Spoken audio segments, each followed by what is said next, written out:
This video is sponsored by Beltline Hobbies and by the Canfield Train and Toy Show, October 11th, 2026 at the Canfield Fairgrounds in Ohio. Hey everybody, it's Chris at the Cloverdale Transit Authority, and this I've been waiting for. Took a little bit of my my railroad savings and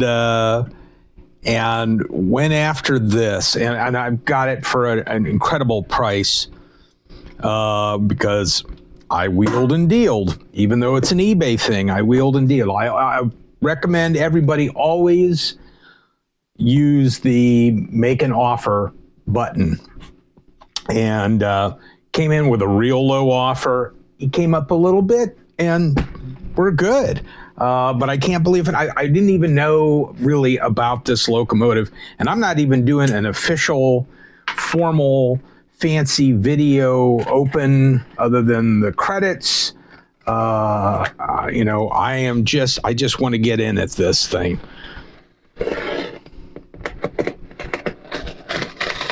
So here we go.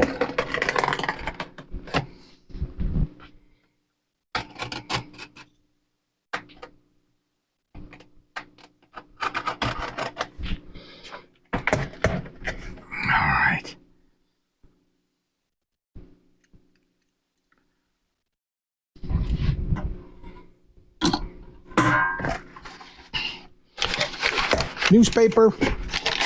That's it. I just bought a box of newspaper. What do you think? Not bad, huh? Oh, wait, there's something underneath it. Oh, that's awesome. Bonus gift. All right. Oh, boy. Okay. It's packed in there really good. Oh, just gonna do a flip over here. Oh, look at that. It's an MTH Rail King. MTH Rail King. And again, I've started going after some of these Rail King things because people are kind of getting rid of them for whatever reason. You know, people are retiring, getting out of this. They're, you know, maybe want to do some scale stuff, but this goes perfectly on my railroad, and you're probably seeing what it is here in the end. But we're going to go ahead and open this up and make sure I'm still on camera. I am still on camera. That's awesome. I'm just doing this all in one take. All right. It's got to get flipped over the other way. Paper cuts. Not good. It was okay. Not quite there.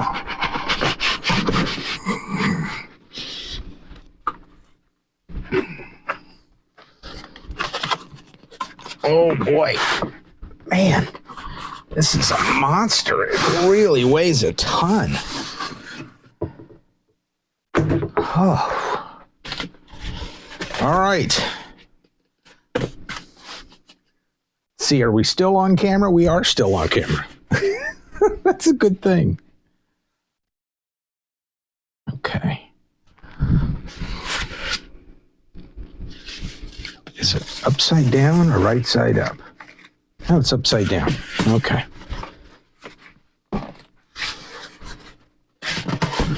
All right. Let's get a different angle of this here. All right.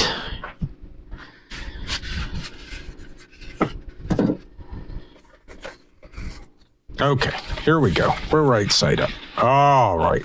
Look at that. Woo! I should have done the tender first. It's kind of anticlimactic. Oh boy. Oh, it's all oiled up and everything. Look at that. That is nice. So this is about the size of my post-war Berkshire He's a little dusting. All right. Okay. Set that there. Get out the tender. It's a Texas and Pacific, totally different railroad than anything that I have. And it's beautiful. Look at that. 12 wheels on the back. It has the umbilical. It's got smoke fluid, but it does have traction tires. Okay, all right. Okay, let's clean up the boxes here. There it is. There it is. So I have, so what this is essentially, it is Texas and Pacific L3 steamer. And it's all die cast, absolutely fantastic. This probably came out in I keep saying probably, maybe, because I'm like, no, these are facts. This came out in the 90s, and has the proto sound, the real early proto sound, but it is a monster. And I saw this, and I had never seen this before, but it reminded me a lot of the post-war Lionel stuff I have. Is probably cast from that same stuff. The MTH just cast it from some of the Lionel molds, some of the tooling, and it is... the reason I like it is because I have all of these black locomotives as far as steam, and I thought, well, this looks really pretty. Now it's very pretty for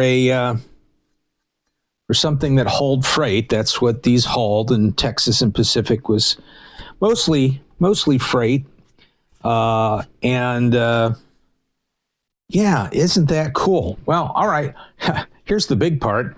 We're going to put it on the test track and see if it actually functions.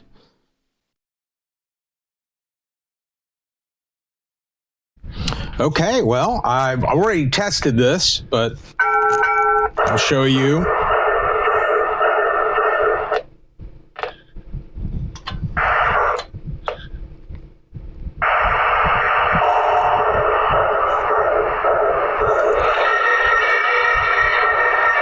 So it's doing all of the sounds. I can't get it to whistle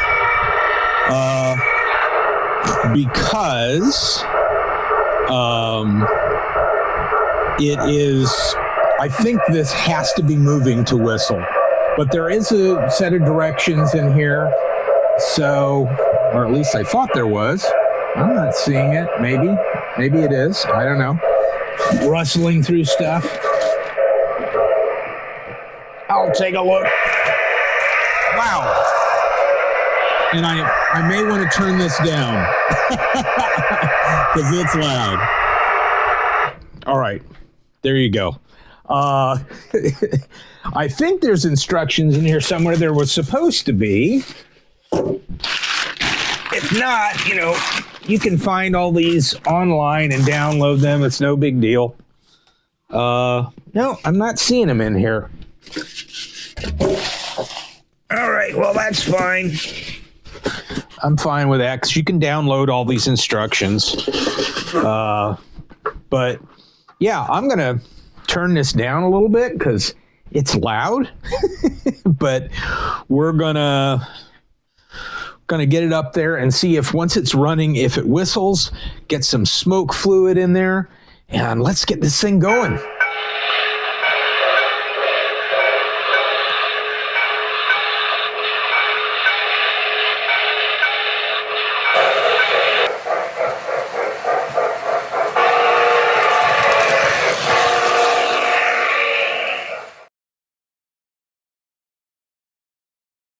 All right, well, hang on. Before I finish this video up, let's take a step back. We're talking about the lack of smoke in this thing, and I could tell that something wasn't working right, and it indeed was this fan motor, the fan blower motor. Here's the little impeller, which just pressure fits on there. And that blows the smoke up in there. But then you've got this little fan motor here, which plugs into the board. And I've got this all disassembled. And I've got all the screws over here. So I hope I remember where everything went. I do. Anyway, so it all fits up in there, and here's the thing that soaks up all the smoke fluid and goes up into the heater, and this plugs in over there, and when you go for it blows the smoke. Well, these have a tendency to burn out. People don't oil them very well. I mean, they're kind of supposed to be oilless, but you can get a little oil in on that impeller shaft there, but they do burn out. So my buddy Kyle has parts upon parts upon parts and knows where to order the parts. And so here is the new fan motor. Only thing about it is you've got to unsolder this plug and solder it onto the new fan motor. And I checked this fan motor. Again, one of the easy ways to check this stuff is get a 9-volt battery, get it on there, and you can tell it doesn't run. Well, I did the same thing with the new motor, and it runs just fine. So, all right. So now we've got to change this out, bolt this all back together, and then we're going to show some final running scenes with the smoke working. So I would love to show you all this stuff and how I do it and how it goes back together. But here's the thing. I don't really work on these modern engines, even though this one's 20-something years old. I'm a post-war guy when it comes to maintenance. I can take these apart and oil them, but this is a new thing for me. So I want to focus on getting it done. My apologies if you were going to watch me do this, but it's very easy. I'm just going to unsolder these, solder it back into the new one, reassemble it, put the motor in there, plug the motor in, and hopefully it runs. There's not some other issue, but the motor is definitely burnt out. So that's what's going to happen, and it's just a matter of taking it apart and then putting it back together. Nothing really exciting to show, but I want to be able to just kind of focus on that without trying to make a video at the same time. So you see the problem we've got, you see what we're going to do to solve it, and then we're going to take a look at it once it's back together. So, and then we'll finish this video out. All right, back in what will seem to you like just a few seconds. Okay, just a little update as we go. So I have the new motor soldered on, reinstalled it. That was the hardest part because these little teeny tiny screws hold this motor into this housing here, which has the smoke fluid, air reservoir, and then this little area for the fan. And so that has two little tiny screws. So it's good. I did get all of the little fibrous stuff that goes into the smoke fluid reservoirs tucked back in there, and that's what goes up around the heater, heats it up, and then the fan blows it out so it looks more dramatic. So, and then I've got that plugged back in, and it is a little loose on the board, so I'm hoping that's not an issue. If it is, I'm going to probably have to resolder or reinforce the solder where that goes in. We're going to see what happens first. So now all I need to do is install this bracket for the headlamp and then bolt it back in there, and then we're ready to put it onto our test track to see if the motor is turning. That will be the moment of victory or failure. So let's see what happens.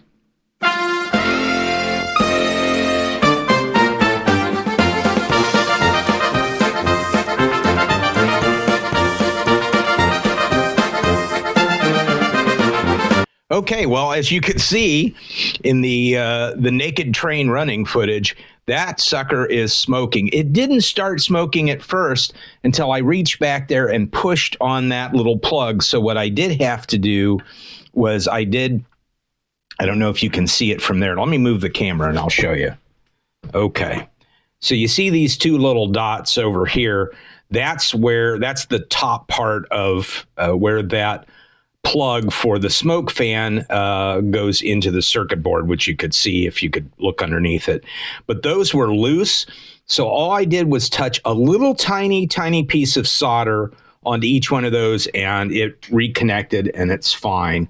I did use the smallest tip on my soldering gun to do that, so that and you know what? I've never actually done that before either, but I knew the principle. So, but yeah, look at that. I have actually done a repair on a modern, quote unquote, modern miniature locomotive. model locomotive. I replaced that fan motor, and it really only took me about an hour. So let's get some real running footage of this thing, day and night.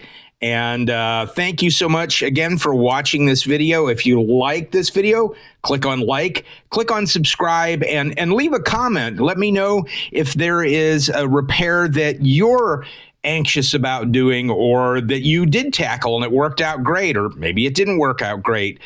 This one worked out great this time, so we'll keep pushing forward to learn new things. That's what this hobby is all about. Thanks so much. We'll see you on the next video.